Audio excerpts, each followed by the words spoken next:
Chuck and I have actually taken part in the 24-hour film project. Oh, But that really? was- 48 hour the film 48 fest, hour? though. Ooh, what did I say? 24 hour? 24 hours. That's it- crazy. In the 24-minute felt- film festival. It felt like 24 hours. Yeah. Yeah, it does. Because We it got happens zero so sleep. fast. Yeah, we just did one of those as well. We did it was called Birdies. What was your what was the genre and what was the word or the thing you had to do? You know how like you usually have the painting Yeah. or rose or What was our genre was mystery, and our prop was a telephone. Oh, that's tight. Yeah. Oh, damn, that's a really good one. Yeah. Forgot what ours was. Ours was a painting. Oh yeah. And it was romance. Yeah. And I suck at romance. First of all, We had the worst actors. we too. sucked. Hey man, they're our friends. Hey, right? Fernando did a great job. You know what though? Hey, I will say this though. Wow, what a team. I will say this. It He sucked. moved out of here. We Love you, were Fernando. so unprepared and unexperienced because we'd never done a film of any kind. Yeah. I mean, when looking back, it could have been a lot worse. Like I've seen worse films Yeah. than the one we put together, but I feel like we could do something so much better Oh, now. yeah. We learned knowing so what we much, know. though. That's the beauty of it. The but, beauty of the 48-hour film festival really is to like know that it's gonna like be dumb. Yeah. Like, do not take it Yeah. seriously because you can't. But no, I mean, but there's been companies or like people out here who form these like 30, 40 people crews, yeah. and I'm like, we had 4 people. We had 4 people. yeah. Well, to be Between the honest 4 with of you, us. I always have had a better experience when my crew is smaller. Mm-hmm. I get the 30-40 crew thing, that's cool, but man, I can't like if I can't hear my people, like I don't know what's going on. It's too Yeah. much, too much interference, too Yeah. many like things. So, Multiple people filming yeah. multiple Ooh, locations. going back to that, how many people like have you been on a production with? Like, had you produced for like hella people before? Yeah, I mean it can range, but yeah, like I guess the most people I've been working with, I was working on Hell's Kitchen, yeah, season 19 and 20, and it was like I think it was like a little under 500 people. Whoa. Wait, But it was- producer? Or- Assistant production manager. Oh, yeah. Yeah. Oh, not dang. producer, Yeah. Oh yeah, that's one thing we were gonna get into because you also do TV, Mhm. producing and kind of like production, right? Yeah. Okay. I had an assistant production manager call me. So many. Oh yeah, we I was talked like, about this. My heart hurt. We talked My about heart this. still hurts. Were when they mean to you? Yo, Oh Yeah. tell the story, man. it was country music Let's hear channel. it. I want to hear This it. is back in the day. So like, I guess like from what my homie just told me, because he did like the last gig with these people, and he was like, yeah, this guy just moved up from being a PA to. Oh God. Those- I think it's that position. It sounds like that position, but he was basically the manager of all the PAs, Mhm. and he Yeah, was kind of something like that. little Yeah. flamboyant, little like, like. He's like a bitch, you know what I mean? Like I don't know how to like. He was just rude all the time, but he wanted me to get some food, and we you're on the clock when you need to get that food, or Yeah. the crew gets OT For immediately. And I was like, okay, yeah, let's go get something. Sure. Yeah. And he orders from this place where everything takes like an hour, hmm and it's like on a Friday, so it's super packed. So I go there. We had to walk there because it was at the Cosmo, and we were in the Mandarin, I think. hmm So I went downstairs, went to the place, and I was like, I went to go order the food, Yeah. and I look, and there's a line out the restaurant. Just Yeah. has a line just for its dine-in.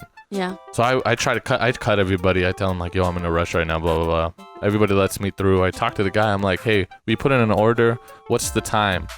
And I explained everything to him, what we need. And he's like, oh, yeah, it's going to take like an hour and a half, 2 hours. And I was like, what the fuck? And then he calls me and he's like, hey, we need the stuff sooner. hmm It was like Alright. freaking out on you. Yeah, and he started calling Yeah. me, you fucking idiot, what are you doing? And then he'd hang up. And I'd be like, what the hell? And I called again, and then he'd be screaming at me again. And he didn't, because he was probably flustered too, which I Yeah. understand, but just don't call me stupid. Like, Yeah. just be like, That sounds like a whole lot of like him not understanding. Well, like being in this business in Vegas is a lot different than being in it in other places. Mhm. I mean, every state has their own like difficulties, but for Las Vegas, I will say that like the usual stuff like feeding people and transportation is a nightmare because like you have to be prepared to wait because you're in the city of like entertainment, and so like everyone's got a reservation. so what's Like- a tip though? Like, should you order just really early?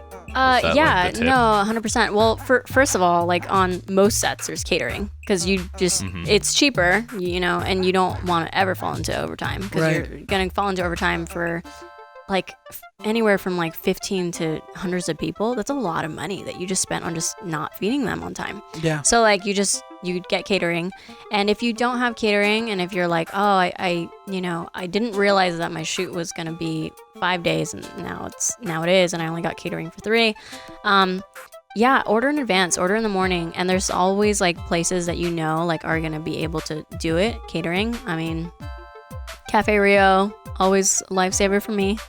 Cafe That's Rio. funny Shout because out that's to the one I Cafe had to do Rio. for Las Vegas, like as a PA. Oh, They yeah, yeah. had me keep going there. I was like, oh, okay. Shout out to Cafe Rio. Sponsor us. Sponsor my Sponsor shoots. Coconut Meat. Sponsor Coconut Meat. And like, yeah, just being ahead of the game. Like, call in the morning, not an hour before. It's not enough time. Really? You got to call that early in advance? Yes. So like But- for a 12 o'clock lunch, you call like at 8, 9 in the morning? For a 12 o'clock lunch, I'll probably call like 4 hours in advance. Whoa. Because for one, it takes me like half an hour to get through everybody's very specific orders. Right, right. And then I call, probably on hold for a bit, blah, blah, blah. Gotta go through all the orders, put in the credit card. Like, everything takes time. And then Yeah. once it's done, you know, then you send your PA, to go do it. Me. And at that point, you did the job. Your PA is not in charge of feeding people. That's a producer or a production manager job. The PA's job is literally just to go pick it up and come back. Right. So like that sounds a lot of like him just not knowing how to do his job. And also he was probably yelling at you on the phone because somebody was watching him, and so he doesn't want us to look like the bad guy. Yeah. But what you learn in this Yeah. industry very quickly is that like when you're the boss, like everything is your fault. Oh, yeah. Not Yep. the PA's fault. You know, it's like you didn't do Yeah, your see, job. I feel like, because I've never even been like, I've been a PA, but I've never been like high up on that level. Yeah. I feel like I know to take responsibility for things, man. Yeah. Like even if it's something that nobody's getting paid, I Yeah. always see things as my fault. Like for example, if I do a shoot and it's free and I'm asking a friend for help and they don't show up or they don't fall through, I don't get mad at them. I'm like, well, I should have known. Like Yeah. this is a risk that I took.